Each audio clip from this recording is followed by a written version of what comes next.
প্রিয় দর্শক, আজকে আমরা আপনাদের স্বাগত জানাচ্ছি। আমি শাখাওয়াত হোসেন সেলিম। আজ আমাদের অতিথি বাংলাদেশের অত্যন্ত জনপ্রিয় চলচ্চিত্র অভিনেতা, প্রযোজক এবং ডিস্ট্রিবিউটার কাজী মারুফ। আপনাদের স্বাগতম। প্রিয় দর্শক, কাজী মারুফ বাংলাদেশের অত্যন্ত জনপ্রিয় চলচ্চিত্র পরিচালক, অভিনেতা এবং লেখক কাজী হায়াতের ছেলে। তার কাছ থেকে আমরা জানবো তিনি সম্প্রতি বাংলাদেশ থেকে এসেছেন এখানে বেড়াতে। তার চলচ্চিত্রের অনেক ব্যস্ততার মাঝেও তিনি এখানে এসছেন এবং আমাদের সাথে আজকে চলচ্চিত্র বিষয় নিয়ে কথা বলবেন। আমি প্রথমে আপনার কাছ থেকে যে বিষয়ে জানবো যে আমরা যুক্তরাষ্ট্র প্রবাসীরা আপনার সম্পর্কে এখান থেকেও জানি, আমরা বাংলাদেশি মিডিয়া দেখি আপনাকে। যদি আপনি শুরুটা বলেন কিভাবে আপনার এই জগতে আসা। শুরু হয়েছিল ইতিহাস ছবি দিয়ে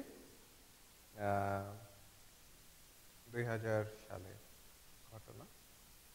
আমার বাবা একদিন রাত্রেবেলা 2টোর সময় আমাকে হুট করে ঘুম থেকে জাগিয়ে ইতিহাস ছবির কাহিনীটি বলেন।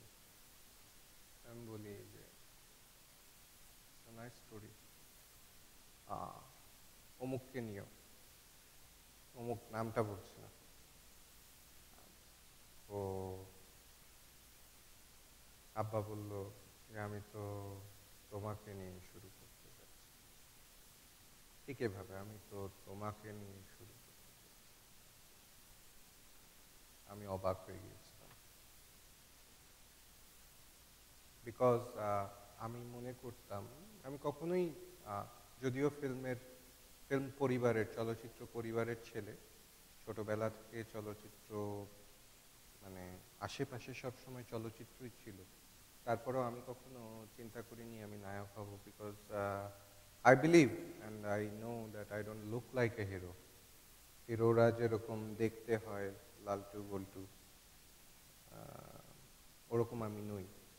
আল্লাহ আমাকে বানায়নি ওরকম। আমি জানতাম যে আমি দেখতেও অতটা সুদর্শন নই। তো এইভাবে মানে দ্যাটস ওয়াই আমি কখনো হিরোইক ভাবে চলাফেরাও করতাম না, বা এরকম কিছু হিরোইক একটা চলাফেরা আছে না, I was not like that ever, কখনোই ছিলাম না। আমি অবাক হয়ে গেছি, হ্যাঁ হ্যাঁ কি বলে। তো এমন কিছু কথা বলেছিল সেই সময় যে আমার চোখে পানি চলে এসেছিল, অ্যান্ড আই সেড ওকে করব ছবি। তারপরও খুব ইমোশনাল ছিল, তো ভেবেছিলাম রাত্রেবেলা ইমোশনের ইয়েতেই বলেছে আমাকে, সকালবেলা হয়তো ভুলে যাবে,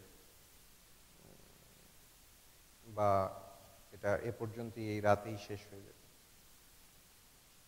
2-3 মাস পরে ফেব্রুয়ারি মাসে দেখলাম সে কথা বলছে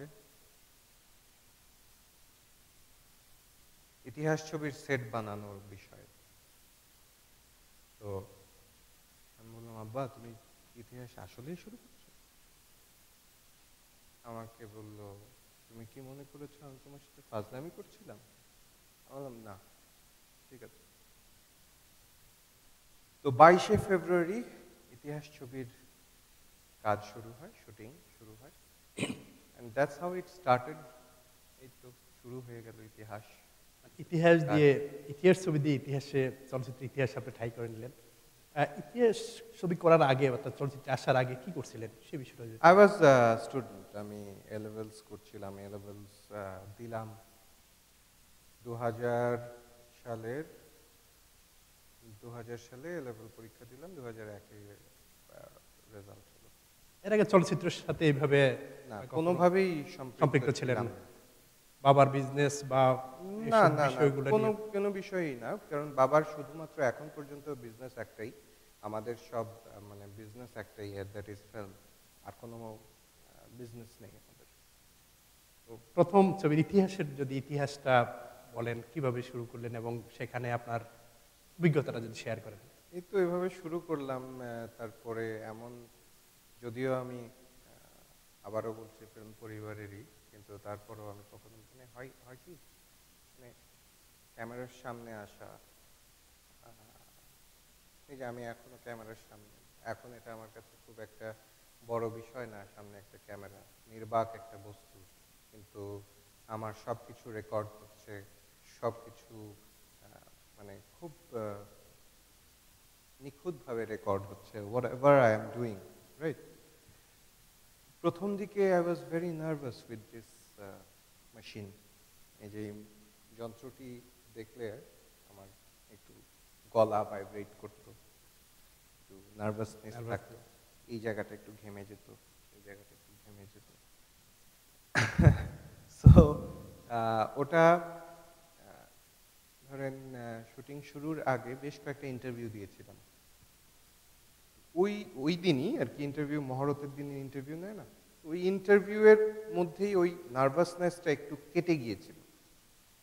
প্রথম শট নেয় রাত্রে 11টার সময়, আমার মানে শুটিং শেষের কিছুক্ষণ আগে। জাস্ট আমার চুলের মুঠটা ধরে, চুলটা ধরে পুলিশ বলবে, এই তুই ডাইল খাস? আমি ডায়লগটা একটু ভুলে গিয়েছিলাম। ডাইল তো খাই। আমি এই যে ফাম্বলিংটা করেছি না, এটা কিন্তু অজান্তে করেছিলাম, ওটা অভিনয় করে করিনি।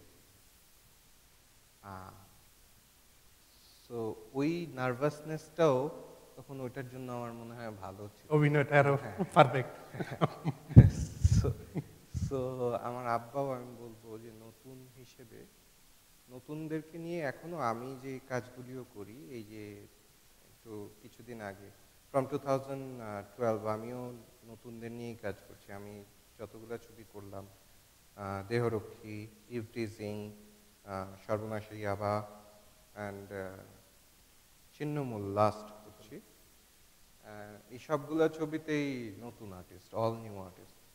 সো আব্বা, আমার বাবা, এ বিষয়ে খুবই আমি মনে করি যে তার অবজারভেশন ইজ ভেরি শার্প। যে প্রথম দিনই কিন্তু সে আমাকে কঠিন কোনো জিনিস দেয়নি, যেহেতু আমি নার্ভাস থাকবো, মেবি আই ডোন্ট নো, আমার এখন মনে হয় ওই নার্ভাসনেসটাই কিন্তু দিয়েছে আমাকে। সেই জন্য আমার অভিনয় করতে আর হয়নি, দ্যাট ওয়াজ রিয়েল। সো এটাই ইতিহাস, এভাবেই শুরু হলো। কতদিন লাগলো এই ছবিটা শেষ করতে? এবং আমরা একটু সময় নিয়ে শেষ করেছিলাম, কারণ আমার বয়স আসলেই তখন অনেক কম ছিল, এবং মানে যেটাকে বলে ছোকরা টাইপের, একদম স্কুল জাস্ট শেষ করলাম, খুব লিন অ্যান্ড থিন বাচ্চা ছিল। তো ওইটার একটা স্টেপ ছিল ওই ছবিতে, যে স্টুডেন্ট থাকার পর স্টুডেন্ট হিসেবেই পুলিশ ধরে নিয়ে যায়, এরপরে জেলে যায়, এরপরে কিভাবে সন্ত্রাসী হয়ে যায়, মানে কালো অন্ধকার জগতে কিভাবে মিশে যায়, যে এই স্টেপগুলা, এগুলো আমরা একটু সময় নিয়েই করেছি। যেমন স্কুল যে সময়টা, সেটা প্রথম দিকে, তারপরে মধ্যম ভাগটা, তারপরে শেষের দিকটা, যেন গ্র্যাজুয়ালি মনে হয় রিয়েলিটির কাছাকাছি যেতে পারি। কারণ আমাদের দেশের সিনেমায় তো আর মেকআপ ওইরকম ডেভেলপড না, আর তখন 2000 সালে ওরকম আরও ছিল না, এখন যতটা উন্নত ততটাও উন্নত ছিল না। তো এই জিনিসগুলি একটু রিয়েলিটি যদি থাকতে, তাইলে দর্শকের কাছে মানে বেশি বাস্তব মনে হয়। কত সময় নিয়ে ছবিটা? 2001-এ শেষ, মানে শুরু হয়েছে 2002-এর অক্টোবরে ছবি রিলিজ হয়েছে। কেমন প্রথম ব্যবসায়িক সফলতা যদি বলেন? ব্যবসায়িক সফলতা তখন ছিল অশ্লীল ছবির দৌরাত, অনেক বেশি অশ্লীল ছবি তখনই আর কি। কালো অধ্যায়টা ফিল্মের যদি বলেন, আজকের ফিল্মের যে জায়গা, এটা আরো উপরে যাওয়ার কথা ছিল। আজকে অনেক ভালো জায়গায় এসছে, কিন্তু আরো অনেক উপরে যাওয়ার কথা ছিল। মাঝখানে একটা সংকটময় অবস্থায় ছিল। ওই সময়টা আপনার প্রবেশ? ওই সময়টাই আমার প্রবেশ। বাট স্টিল ওই ছবি যা ব্যবসা করেছে, এবং ওই ছবি দিয়ে আজকেও আমাকে চেনে। কিছুদিন আগে আমি এই যে এখন তো আমি নিউ ইয়র্কে ম্যানহ্যাটনে গিয়েছিলাম, একটি বাঙালি শপ ওনার, ভাই আপনি ইতিহাস ছবি করেছেন না? হ্যাঁ। তো অন্য কোনো ছবির নাম বলেনি কিন্তু, ইতিহাসটা মনে রাখি। ইতিহাসটাই মনে করে। তো so that was a very successful film, এবং সেই বছরের যদি সাকসেসফুল ফিল্ম বিজনেস ওয়াইজও ধরা হয়, দ্যাট ওয়াজ ইতিহাস ওয়াজ ওয়ান অফ দেম। ইতিহাসই আসলে হ্যাঁ, ইতিহাস ছবি দিয়েই আমি আজকে মারুফ, কারণ ইতিহাস ছবিতে আমাকে ন্যাশনাল অ্যাওয়ার্ড নিয়ে এসে দেয়, মানে প্রথম ইতিহাস ছবিতেই। ছবিটাই আমি ন্যাশনাল অ্যাওয়ার্ড পেয়েছি। নিশ্চয়ই সেটা অনেক তো বিশাল ব্যাপার। তো এরপরে আপনার দ্বিতীয় ছবি বা ধারাবাহিকতা যদি বলেন, তারপর এরপরে অন্ধকার করেছি, এরপরে অন্য মানুষ করেছি, সবগুলি ছবি, 5টা ছবি, ইতিহাসের পর 5টা না, ইতিহাসের পর 4টা ছবি আমার বাবার ছিল, বাবার ডাইরেকশন। টিল ক্যাপ্টেন মারুফ, এরপরে শ্রমিক নেতা পর্যন্ত আমার বাবার ডিরেকশনের ছবি ছিল। এরপরে ছবি করেছি গরিবের ছেলে বড় লোকের মেয়ে, that was done by Ahmed Nasir, director ছিলেন আহমেদ নাসির। ওই ছবিটাও সুপার বাম্পার হিট ছিল, সুপার বাম্পার হিট ছবি ছিল, ওই 2008-এর। তো আপনার বিপরীতে যিনি ছিলেন, তার সাথে অভিনয় করার অভিজ্ঞতাটা যদি বলেন। কোন ছবিতে? যে কোনো মানে ইতিহাস দিয়ে যদি শুরু করেন। ইতিহাসে নায়িকা ছিলেন রত্না, ওটা ওনারও প্রথম ছবি ছিল, কিন্তু প্রথম ছবিতে আরেকজন অভিনেত্রীর সাথে কাজ করার সৌভাগ্য হয়েছে, that is Mousumi aunty. Mousumi aunty আমার ওই ছবিতে আমার বড় বোনের ভূমিকায় অভিনয় করে। যেটা হয়, একটু পুরনো এবং ভালো অভিনেতা অথবা অভিনেত্রীর সাথে কাজ করলে অনেক কিছু শেখা যায়, সেটা শিখেছিলাম হয়তো ওনার কাছ থেকে। তারপরে দ্বিতীয় ছবিতে যখন গেলেন, তখন যে দেন অ্যাগেন আমি মোস্ট অফ দ্য ফিল্মস আমি নতুনদের সাথে করেছি। ওই ছবিতেও যে আমার সাথে ছিলেন, উনি যিনি আর কি আমার অপোজিটে কাজ করেছেন, উনি নতুন ছিলেন। অভিনয় করার সময় যখন ডাইরেক্টরদের যে ভূমিকাটা থাকে, তখন যে আপনি নতুন হিসাবে কি আপনাকে বেশি সময় দেওয়া লাগছিল, কি মনে হয়? নো, নট রিয়েলি, কারণ ক্যাজুয়াল যেভাবে ছিল সেভাবেই শেষ হয়েছিল। তো খুব যে বেশি সময় নিয়েছিলাম, আজকে যখন দেখি অনেক নতুনদের সাথে কাজ আমিও নিজেও করি, তখন মনে হয় আমিও তো নতুন ছিলাম, এদের ডেডিকেশনটা একটু কম কেন? কেন আসলে আপনার কি মনে হয়? এটা পার্সন টু পার্সন ভ্যারি করে, তাই না? কি তাড়াতাড়ি জনপ্রিয় হতে চায়, নাকি কি তাদের ইয়েটা কি কাজ করে সেখানে? ডেডিকেশনটা কম কেন? Maybe they are not that serious towards them. কেন পেশা হিসেবে নিতে চায় না, এমন কিছু মনে হয়? মেবি এটা পার্সন টু পার্সন, তারা কেন নিতে চায় না বা কেন করে এরকম। এখন আপনারা নতুন এবং পুরাতন যদি মূল্যায়ন করেন তুলনামূলক, কি মনে হয়? যারা যারা আপনার বাবাকে দেখছেন, নায়করা রাজ্জাককে দেখেছেন, আরো অনেক মৌসুমীর কথা বললেন, আমি মনে করি তারা যে স্বর্ণযুগটা পেয়েছে, এটা আর কখনো কেউ পাবে না। এটা কেন? এটা মনে হয় এই কারণে যে film was the only entertainment media at that time.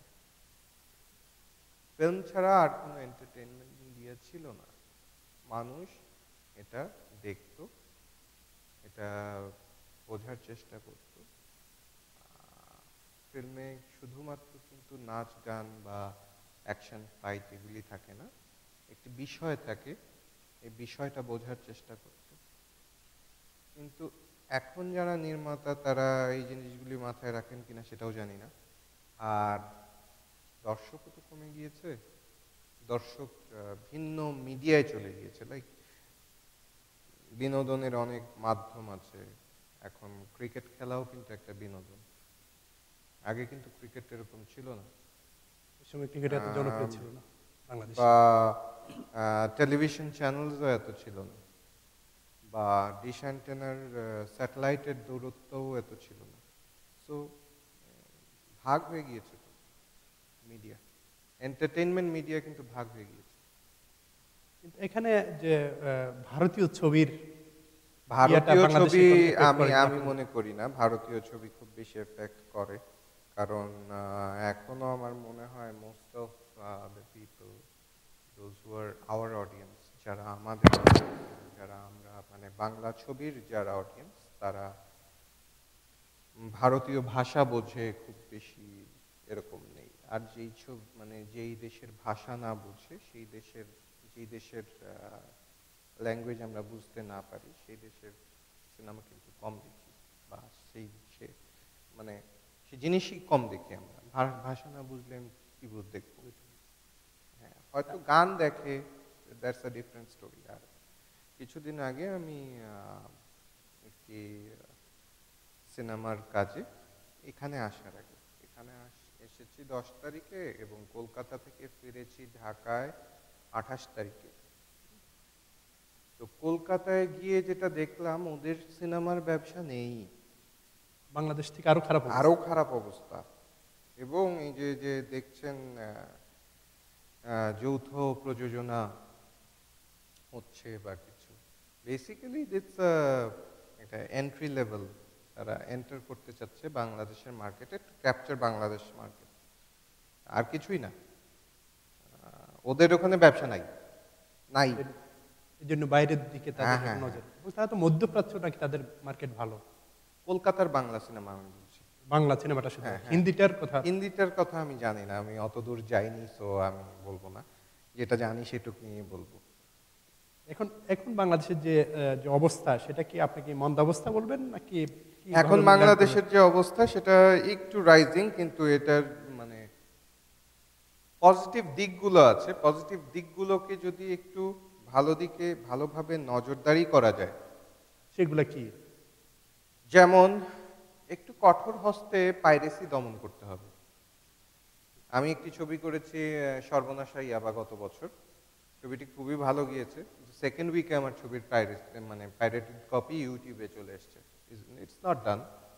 We make film for cinema hall, we don't make film for YouTube. এটা কোনো প্রতিকার পাওয়ার কোনো সুযোগ নেই না, and I lost my money, I incurred loss. আমি যেই সপ্তাহে আমার ঘরে 8 লক্ষ টাকা নিয়ে যাওয়ার কথা, সেই সপ্তাহে আমি নিয়ে গিয়েছি 1000 টাকা। আমি কেঁদেছি আমার অফিসের টেবিলে, আমার চোখের পানি পড়েছে, এবং আমি আব্বাকে বলেছি আর ছবি বানিয়ে না, এই এতে দরকার কি, টিকে থাকা তো কষ্ট হবে। তো because this is the only business we have, এটা করেই আমরা খাই। আর তোমার ছবি যদি পাইরেসি হয়ে ইউটিউবে চলে যায়, কে দেখবে হলে গিয়ে টাকা কে দেখবে হলে গিয়ে? এবং 8 লক্ষ টাকা রেন্টাল পাওয়ার কথা, আমি বাসায় নিয়ে যাওয়ার কথা, মানে লাইক আরো বেশি 8 লক্ষ, মানে এটা হিসাব, আমি 8 লক্ষ টাকা পকেটে করে বাসায় নিয়ে যাব, এক্সক্লুডিং অল এক্সপেন্সেস। এই জায়গায় আমি 1000 টাকা নিয়ে গেছি, হইলো? সেটাই।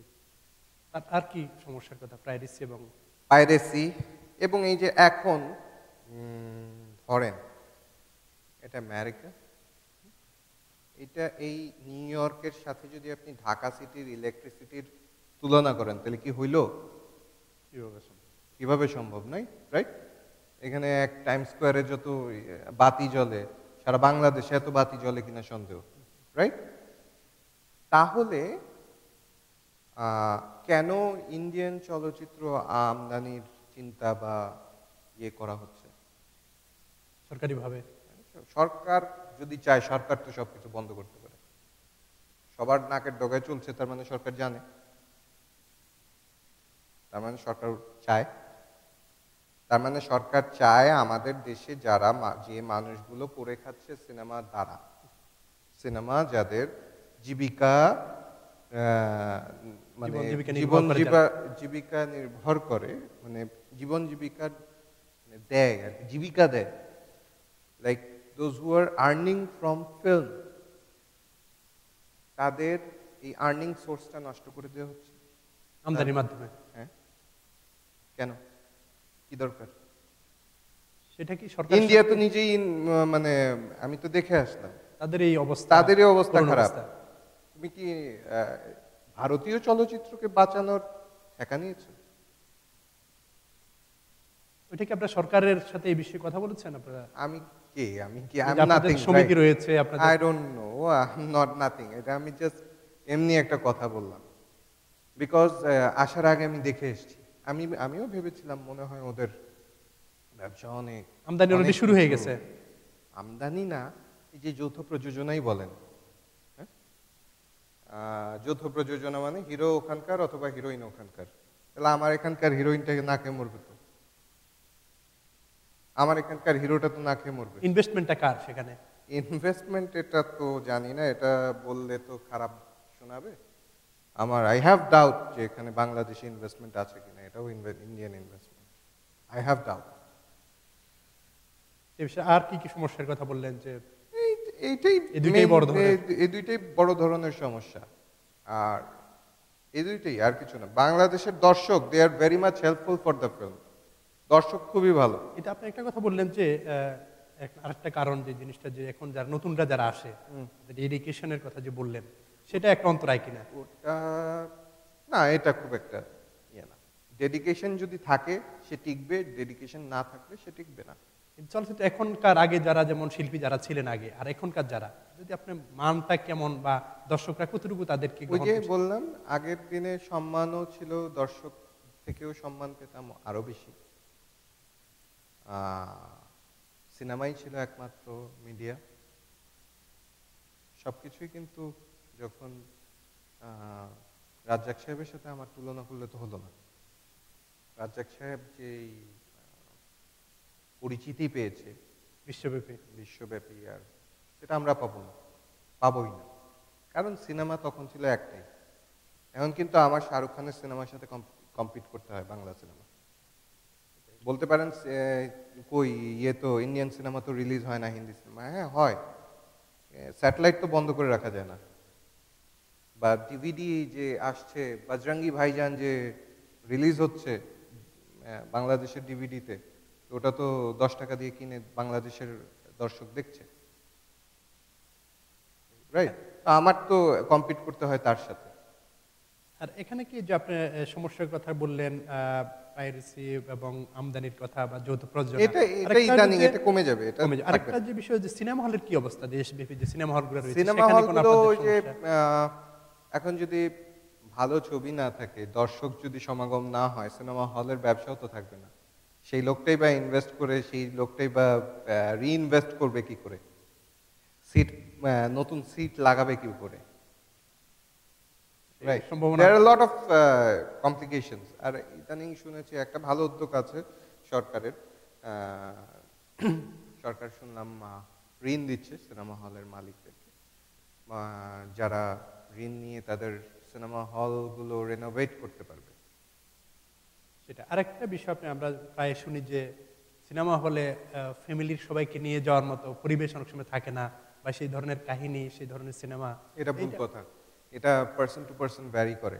এখন আপনি সিনেমা হলে না নিয়ে আপনি বাসায় বসে তো ওর থেকে ইন্ডিয়ান সিনেমাগুলো দেখছেন, ওগুলি কি খুব ভালো শ্লীল? Can you tell me? এটা তো ঠিক না। তাহলে এতে আমি করলে দোষ, অন্যরা করলে ভালো, হইল না, নট ডান। এখন আগে যেরকম সিনেমা তৈরি হতো বছরে যে কয়টা সিনেমা যত বেশি, এখন কি পরিমাণ তৈরি হয়? এখনো এর থেকে বেশি, সবচাইতে বেশি মনে হয় বাংলাদেশে এখন সিনেমা ফ্লোরে আছে, সিনেমা প্রোডাকশন হাউসে আছে, কিন্তু কতগুলো সিনেমা রিলিজ হবে আই হ্যাভ ডাউট। বছরে কি পরিমাণ হয়? সঠিক পরিসংখ্যান নেই, বাট নিয়ার অ্যাবাউট 100 সিনেমা এখন প্রতিদিনই শোনা যাচ্ছে যে মহরত হচ্ছে, শুটিং হচ্ছে, কিন্তু কতগুলো, আবারও বলছি, কতগুলো সিনেমা রিলিজ হবে I have doubt.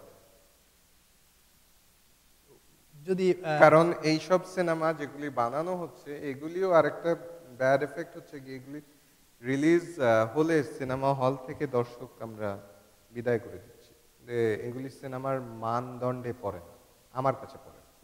Two as an audience, আমি সবচেয়ে বড় আগে একজন অডিয়েন্স, একজন ভালো সিনেমার অডিয়েন্স। ভালো সিনেমা বলতে সিনেমার অডিয়েন্স। এখন যারা এই সিনেমা তৈরি করছে আসলে আপনি বলতেছেন কারা করে এগুলা কেন হচ্ছে? কারা করে, নাকি I সিনেমা really- কি বাংলাদেশ থেকে না, সিনেমা যাবে না, বাংলাদেশে থেকে সিনেমা যাবে না ইনশাল্লাহ। Let's hope for the best. ইনশাল্লাহ যাবে না যতদিন সিনেমা হল আছে, যতদিন সিনেমার অডিয়েন্স আছে। সর্বোপরি সবচাইতে বড় হচ্ছে গিয়ে অডিয়েন্স। যতদিন সিনেমার অডিয়েন্স আছে ততদিন সিনেমা যাবে না, এবং সিনেমার অডিয়েন্স অনেক আছে এখন আল্লাহর রহমতে। আমি আবারও বলছি, কলকাতা দেখে আমার খুব ভালো লেগেছে। আমাদের বাংলাদেশে এখনো অনেক অডিয়েন্স আছে, আসলেই অডিয়েন্স আছে। নতুন প্রজন্ম কিভাবে দেখছে সিনেমাকে? খুব পজিটিভ ভাবে দেখছে নতুন প্রজন্ম, খুব ভালোভাবে দেখছে, এবং তারা আমার মনে হয় সিনেমার বেটারমেন্টটা চায়। আপনারা যখন আপনাদের নিশ্চয়ই একটা যেহেতু এই বিজনেসের সাথে পুরোপুরি আপনারা ইনভলভ, সেখানে কি মনে হয় কোন প্রজন্মের লোকজন বেশি, যে বয়স্ক না নতুন প্রজন্মের সব লোকজন? সময়ই থাকে। আপনিও একটা জিনিস বলবেন, আজকে হয়তো কিছুক্ষণ পরেই আমাকে বলবেন এখন সিনেমা হলে যাওয়া হয় না, ঠিক না? হ্যাঁ, আর আপনি তো থাকেন আমেরিকায়, তারপরও বলবেন যে যদি বাংলাদেশে থাকতেন তারপরও বলতেন যে এখন সিনেমা হলে যাই না, আগে দেখতাম। এখন ইউ আর বিজি, আপনি এখন কর্মব্যস্ত, আপনি কেন দেখবেন সিনেমা? যখন আপনি স্টুডেন্ট ছিলেন তখন দেখতেন সিনেমা। সিনেমা দেখার একটা এজ থাকে, যখন সিনেমার সিনেমা দেখার একটা এজ থাকে। আর স্পেশালি আমাদের দেশের মানে কৃষ্টি কালচার বলেন, ধর্ম বলেন, সবকিছু কিন্তু সিনেমা পারমিট করে না। আমাদের দেশে সিনেমা মানে আমাদের ধর্মের কথা যদি বলেন, আমাদের ইসলাম ধর্মে কিন্তু সিনেমা সারাসার হারাম। এটার ব্যাখ্যা আছে, আর ব্যাখ্যা দিতে পারবো আমি। আমি কিন্তু উমরা হজ করে এসেছি, হজ করে এসে ওমরা হজ, বড় হজ করি, ওমরা হজ করে এসেছি, তারপর মনে করতাম আমি কি খারাপ কাজ করতেছি? No, I don't think so I am doing bad. কারণ সিনেমা হলে যারা সিনেমা দেখে তাদেরকে অনেকটা আটকে রাখি কোনো একটা কিছু দিয়ে, এন্টারটেইনমেন্ট বলেন। এবং আমাদের এন্টারটেইনমেন্টটা লাস্টে কিন্তু হিরো যদি খুন করে থাকে তার কিন্তু বিচার হয়। আমরা কিন্তু খারাপ শিক্ষা শিখাই না, আমরা কিন্তু কখনোই খারাপটা দেখাই না, খারাপের জয় হোক সেটা আমরা দেখাই না। আমরা সব সময় মানুষকে মোটিভেট করি to do good works. As a result আমি মনে করি, আমরা মনে করি যারা সিনেমা বানাই, আমরা ভালো কাজের সাথে নিয়োজিত, আমরা ভালো কাজ করি। এবং মসজিদে যেরকম কোনো ভেদাভেদ নেই, আমার কাছে তো মনে হয় সিনেমা হলেও কোনো ভেদাভেদ নেই। পার্সন হু ইজ আ রিক্সা পুলার, সেও যদি 100 টাকা টিকিট কিনে আপনার পাশে বসে দেখতে পাচ্ছে, ওখানেও তো কোনো ভেদাভেদ নেই।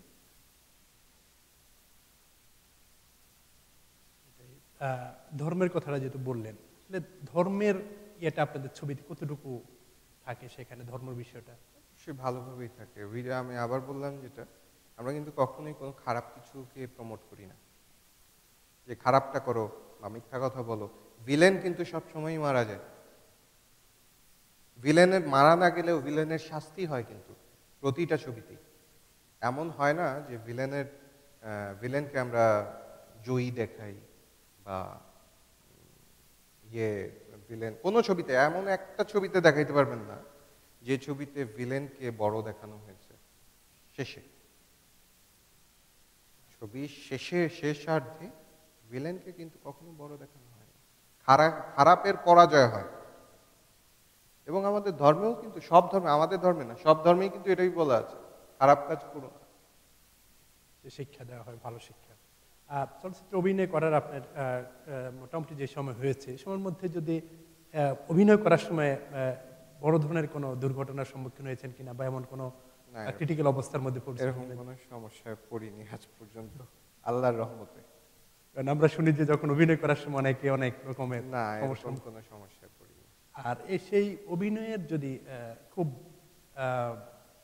দু একটা কথা কি মনে পড়ে যে আপনার নায়ক আর যাদের সাথে অভিনয় করেছেন তাদের যে মনটা সংকটের যে কথাটা বললাম, যে যেটা আপনার মনে মানে এখনো মনে পড়ে যে এই জায়গার কথাটা, এরকম কিছু আছে রয়েছে কিনা? না, এরকম কিছু নাই। এভরিওয়ান, আশা করি এবং দোয়া করি সবাই ভালো কাজ করুক। আর অভিনয় করার সময় যে আপনার সহশিল্পী যারা থাকে তাদের সম্পর্কটা কেমন? অনেকে আমরা বাইরে অনেকে একটা না, সহশিল্পীদের সাথে সম্পর্ক ওই সেট পর্যন্তই থাকে, সবার সাথেই, ছেলে হোক মেয়ে হোক।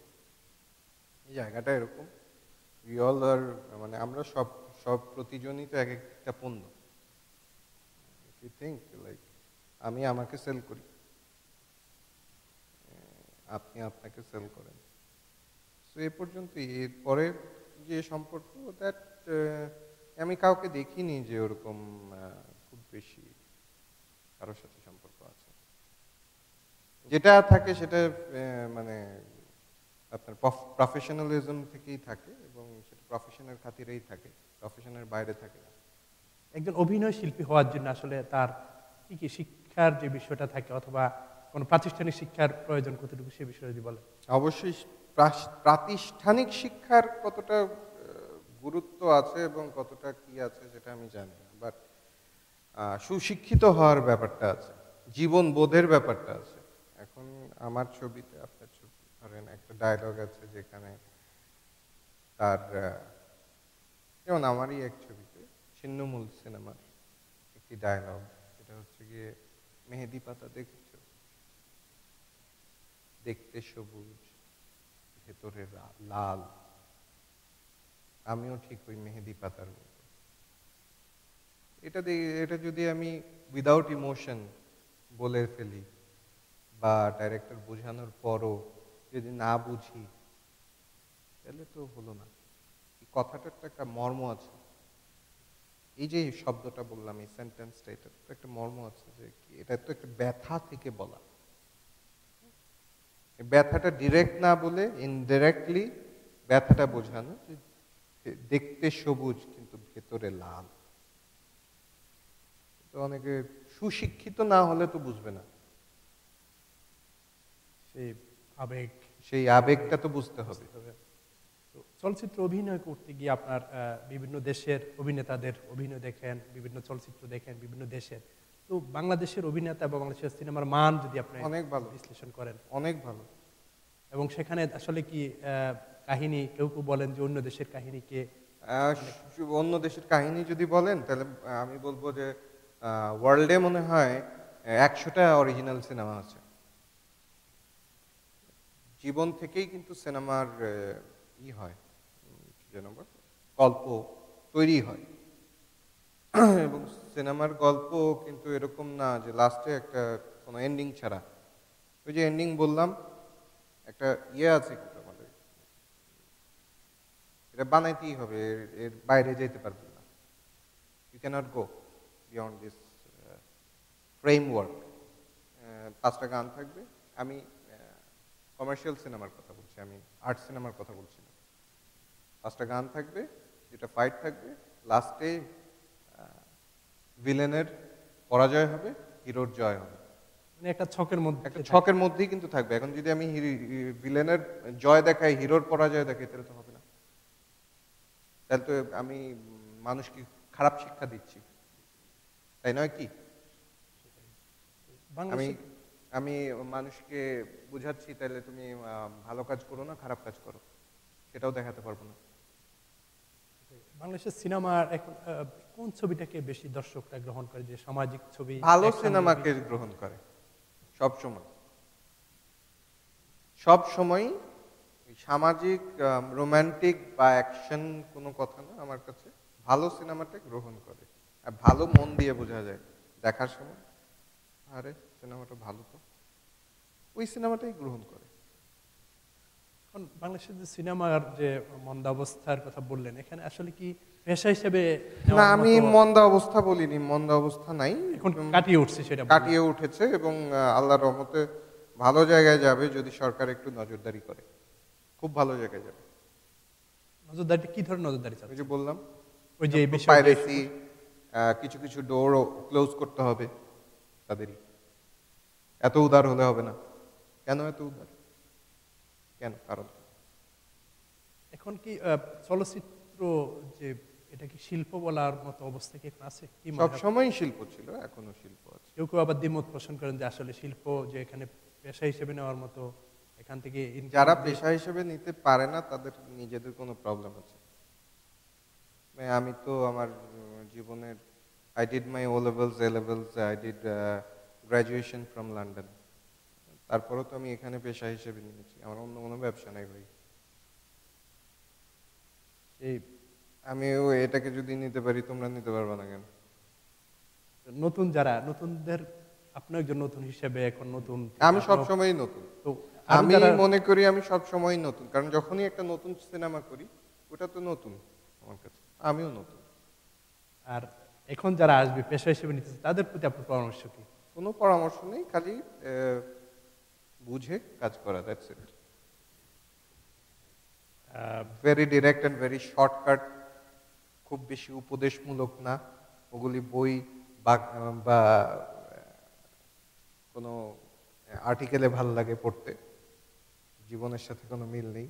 আমি যে উপদেশ দেবো অনেকের সাথে নাও ম্যাচ করতে পারি, ঠিক না? সো বুঝে, নিজের মেধা দিয়ে বুঝে কাজ করা, দ্যাটস ইট। একজন চলচ্চিত্র অভিনেতা হিসেবে বা যারা চলচ্চিত্র অভিনয় করেন, যারা শিল্পী এবং স্টার, তাদের সামাজিক জীবনটা কেমন, কি মনে হয়? সামাজিক জীবনটা খুবই ভালো, খুবই ভালো আমার কাছে মনে হয়। You can work, you can enjoy your life. Enjoyment is not in a bad way. Enjoyment is আপনি কাজ করছেন, কর্মব্যস্ত আছেন, রাত্রে এসে আপনি you can have a very good nice and tight sleep. এর থেকে বেশি একটা মানুষ কি চায়? আপনি কি উইথ সম্মান কাজ করছেন, সম্মানের সাথে কাজ করছেন, এবং যখন এই কাজটা দর্শক দেখছে টেলিভিশনে বা টেলিভিশনে, সিনেমা হলে যখন দেখছে তখন আরো বেশি আপনাকে পছন্দ করছে, আপনার কাজকে পছন্দ করছে। মানুষ বলছে ওই যে মারুফ ভাই, এটা অনেক ভালো, বড় পাওনা? অনেক বড় পাওয়া। আপনার যে বললেন যে সিনেমা আসাটা ইতিহাসের মাধ্যমে আসলেন, আসলে আসার আগে এই ধরনের কোনো পরিকল্পনা বা আপনার এটা এটা ছিলই না, এটা আস্তে আস্তে হয়েছে। আপনি কি হওয়ার স্বপ্ন ছিল? কোনো ওইরকম কিছু না। I wanted to go to England. আমার বেশ কিছু ফ্রেন্ড একসাথে, তো যেটা হয় আর কি, গ্র্যাজুয়েশন শেষ করব ইংল্যান্ড থেকে, এটাই ইচ্ছা ছিল। তারপরে কি করবেন? আমি বিবিএ পড়াশোনা করেছি, বিবিএ পড়ার পর এমবিএ এখনো করিনি এরপর আর। তো তারপরে নিশ্চয়ই কোনো জব করতাম। মানে এরকমই স্বপ্ন ছিল, সিনেমায় যাবেন কখনো? না, এটা আই টোল্ড ইউ, লাইক আমি কখনো হিরোর মতো দেখতেই না, আমি মনে করতাম না। নিজে মনে করেন না? কিন্তু এখনো মনে করি, দর্শকরা তো তাহলে এখনো মনে করি না। বাট সবচেয়ে বড় কথা হলো গিয়ে আমার সিনেমা এখনো চলে ভালো, এবং আমি একা থাকি সিনেমাতে, অন্য কোনো স্টার থাকে না, এবং আমি যে সেল দেই সিনেমা হলে অন্য কেউ এখনো অনেক স্টার মিলে একসাথে দিতে পারে না। এখন কি মনে হয় আপনার যে আপনার এই চিত্রজগতে আসাটা আপনার সিদ্ধান্ত কি সঠিক ছিল? আমার সিদ্ধান্ত না, আমার বাবার যে সিদ্ধান্তের কথা, এটা কি আপনার কি মনে হয়? মনে হয় সঠিক ছিল, মনে হয় সঠিক ছিল, আমি বলি। তো ভবিষ্যৎ পরিকল্পনা কি আপনার? ভবিষ্যৎ পরিকল্পনা টু ডু গুড ফিল্মস, এবং যতদিন পারবো, যতদিন দর্শক আমাকে অ্যাকসেপ্ট করবে। দর্শক নেওয়ারও তো বিষয় আছে। একটু আগে যেরকম বললাম আমার সিনেমা ভালো চলে, চেহারা খারাপ তারপরও ভালো চলে, মানে এটা কার উপর জোর রেখে বলেছে? আমার উপর না, কার উপর? শুধুমাত্র দর্শক যারা দেখছে, আমার সিনেমা যারা দেখে, তাদের উপর আমার আস্থা। সেই আস্থার উপর কিন্তু আমি বলেছি হ্যাঁ আমি পারবো। তারা যতদিন আমার সিনেমা দেখবে ততদিন আমি থাকবো, তারা দেখবে না, থাকবো না। এটা আপনাদের সর্বশেষ আপনার বাবাও বলেছিলেন মিলেনিয়াম টিভিতে যে হলিউডের সাথে ছবি করার। হ্যাঁ, ওটার একটা পরিকল্পনা, সেই বিষয়ে- কথা চলছে। Let's see what happens. এখনো কিছু বলবো না, কিছু হওয়ার পরেই বলবো, এবং কিছু কনক্রিট কিছু হওয়ার পরেই বলবো। পরিকল্পনার মধ্যে রয়েছে সেটা। তো দর্শকদের পরিকল্পনা না, কাজ চলছে। অলরেডি কাজ চলছে। তো দর্শকদের উদ্দেশ্যে যদি কিছু বলেন, আপনার বিশাল দর্শক শ্রোতা রয়েছে। যারা দর্শক আছেন, যারা মিলেনিয়াম টিভির পর্দার সামনে, স্ক্রিনের সামনে এখন আছেন, যারা আমাদের এই ইন্টারভিউটা দেখছেন, যারা আমাকে দেখছেন, ওনাকে দেখছেন, দোয়া করবেন যেন ভালো কাজ করতে পারি। এবং এখন আমি নিউ ইয়র্কে আছি। নিউ ইয়র্ক থেকে সহি সালামত ভালোভাবে দেশে ফিরতে পারি, দেশে ফিরে ছবি যেগুলি আন্ডার প্রোডাকশন আছে সেগুলি কাজ শেষ করতে পারি। এবং ছিন্নমূল সিনেমাটি হয়তো ফেব্রুয়ারিতে রিলিজ হবে। আশা করব সবাই দেখবেন সিনেমাটি। সিনেমাটি অনেক ভালো হয়েছে। নিজের সিনেমা বলে বলছি না, সব সিনেমার বেলায় আমি এটা বলি না।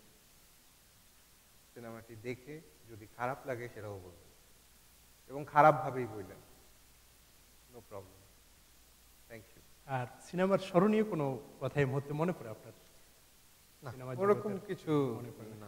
যদি একটা সংলাপ দিয়ে, ওই যে বললাম, একবার বলছেন যে সংলাপ, মানে কোনো ছবির যদি আপনার স্মরণীয় সংলাপ থাকে সেটা যদি বলেন। সব ছবিরই স্মরণীয় সংলাপ থাকে, তবে ছিন্নমূল সিনেমার একটি ডায়লগ আমার কাছে খুব পছন্দের। ওই যে, এটা আমার ডায়লগ নয় যদিও, এটা যে আমার অপোজিটে কাজ করেছে যে মেয়েটি, সে মেয়েটির ডায়লগ। এই ডায়লগটি আমার কাছে খুব পছন্দ। মেহেদি পাতা দেখেছো? দেখতে সবুজ, ভেতরে লাল। আমি ওই মেহেদি পাতার মতো। তখন আমি বলি, তুমি তো মেহেদি পাতার কথা বলতেছো, ঠিক এভাবে, তুমি তো মেহেদি পাতার কথা বলতেছো, আমাকে জানো? আমি হইলাম শূন্য লতা, যার কোনো শিকড় নেই, ছিন্নমূল। অনেক ধন্যবাদ সুবিধার জন্য। শেষ করবো। প্রিয় দর্শক, আজ আমরা এখানে শেষ করবো। আপনারা ভালো থাকুন, সুস্থ থাকুন এবং মিলেনিয়ামের সঙ্গে থাকুন।